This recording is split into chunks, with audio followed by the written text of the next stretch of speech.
What makes your smartphone smart, or allows you to stream music, navigate with GPS, and connect with friends across the globe in an instant? Or what lets an electric car glide silently down the road, powered by clean energy and advanced technology? The answer lies in rare earth elements. 17 unique metals tucked away in the periodic table, often overlooked, but absolutely essential. Despite their name, rare earths aren't actually rare in the Earth's crust. But finding them in concentrations high enough to mine economically is a real challenge, requiring advanced technology and significant investment. Elements like neodymium and praseodymium are the secret behind the powerful magnets that drive electric vehicle motors, spin wind turbines, and deliver crystal-clear sound in your headphones and speakers.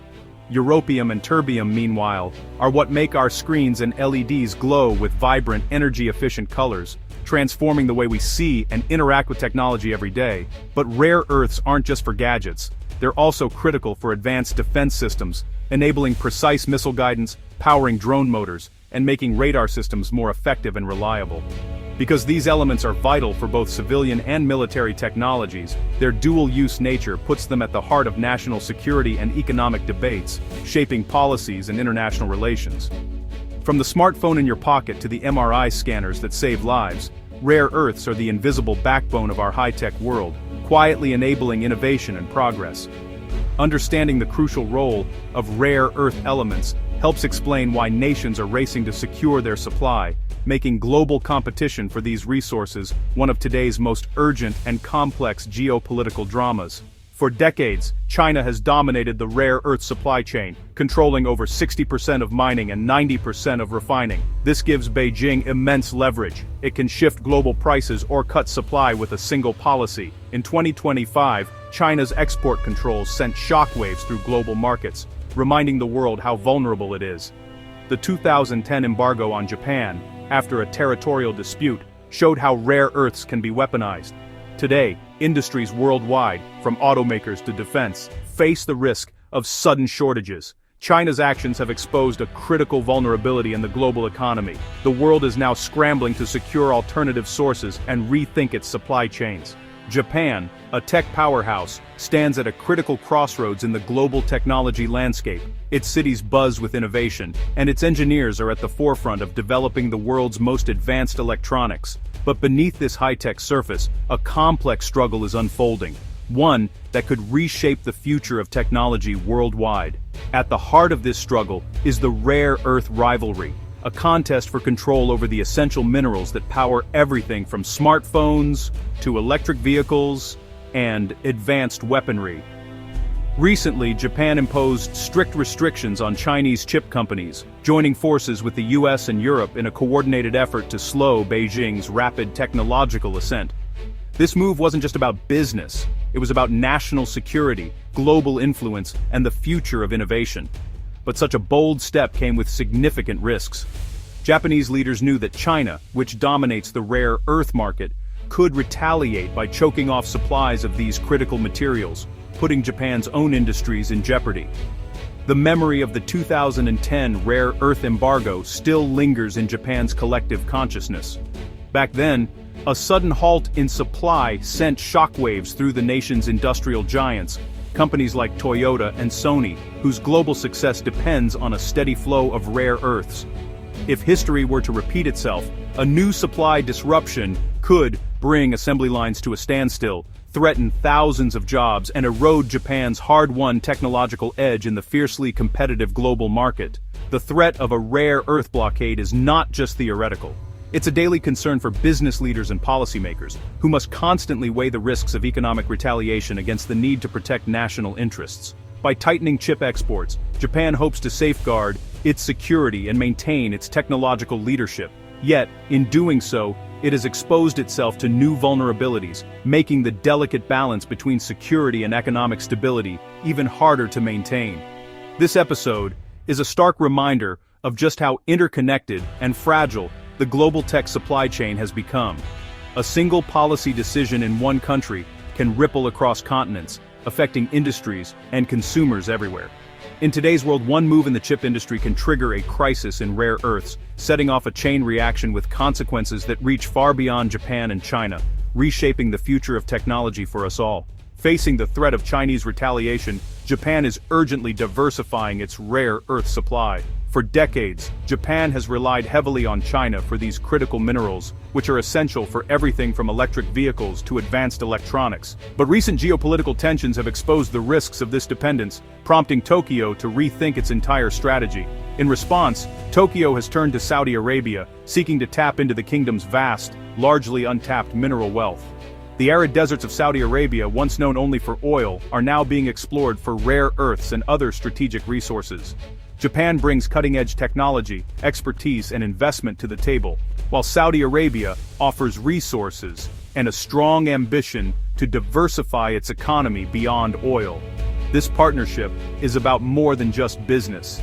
It's about building trust and forging a new kind of alliance in a rapidly changing world.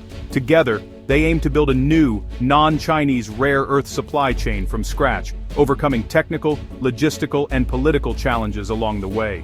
The construction of new mining facilities and export terminals marks the beginning of a long-term collaboration. But Japan's efforts don't stop in the Middle East. It is also strengthening ties with Indonesia, another resource-rich nation, and supporting a massive $27 billion mining partnership that includes Saudi Arabia. These deals are designed to secure a steady flow of minerals for decades to come. Through JOGMEC, Japan's state-backed resource agency, the country is investing in mining projects worldwide, from Africa's mineral-rich soils to the mountains of South America. Japanese engineers and technology are now a common sight at remote mining sites across the globe. The goal is clear: resilience and redundancy, not just the cheapest supplier. Japan wants to ensure that its industries can withstand future shocks, no matter where they come from. This marks a fundamental shift from the old model of pure economic efficiency to a new era of strategic security, where access and reliability matter just as much as price. As the world's economies become more interconnected and competition for resources intensifies, Japan is leading the charge to build a new, more secure global resource network. One that can weather the storms of geopolitics and keep the world's industries running. Japan's anxiety is shared by the West. The EU has launched a plan to end its dependence on Chinese rare earths, including joint purchasing, boosting domestic production, and new partnerships. Inspired by Japan's JOGMEC, the EU will create a central agency to coordinate supply and investments. The US is also racing to secure rare earths, partnering with allies like Australia and Canada. While the EU favors multilateral deals, the US often goes bilateral, revealing different strategies among allies. For the first time in decades, a serious global effort is underway to build a parallel supply chain independent of China. The outcome will shape the future of green tech, defense, and global economic power. Rare earth shortages aren't just a political issue, they affect daily life. Imagine smartphones delayed or doubled in price, or electric cars with years-long wait lists due to missing magnets. The green energy revolution depends on rare earths for wind turbines and batteries. Shortages could stall climate progress. Healthcare would suffer too. MRI scans rely on gadolinium, and some medicines need lanthanum. Disruptions could delay medical procedures and hinder new technologies. The ripple effects would hit jobs, profits, and the broader economy. European companies are already bracing for slowdowns. The invisible elements powering our world could suddenly become painfully absent. Our society's smooth functioning depends on a fragile supply chain most people never see. The rare earth scramble isn't just about trade, it's about the future of technology, security, and prosperity. The era of cheap, free-flowing global trade is giving way to strategic competition over resources. Where materials come from now matters as much as their price. For consumers, this means higher costs and less availability for everyday products. It also impacts climate goals.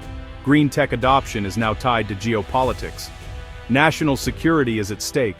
The same elements in your car power military systems. Diversifying supply chains is about sovereignty, not just economics. This rivalry forces us to rethink how we source, recycle, and innovate. The outcome will define the next era of global cooperation or confrontation. What's next? Expect more tension and market volatility as China wields its rare earth dominance. Nations like Japan will accelerate efforts to diversify, spurring investment in new mining and refining projects. The world is splitting into two supply chains, one led by China, the other by a US-EU-Japan alliance. Building alternatives will be slow, costly, and face environmental hurdles. Countries like Australia and Saudi Arabia could become new strategic hubs. Balancing resource needs with environmental concerns will be a major challenge. Innovation may eventually reduce our reliance on rare earths, but for now, the scramble continues. The outcome will redraw the map of power and shape the 21st century's technological and political realities.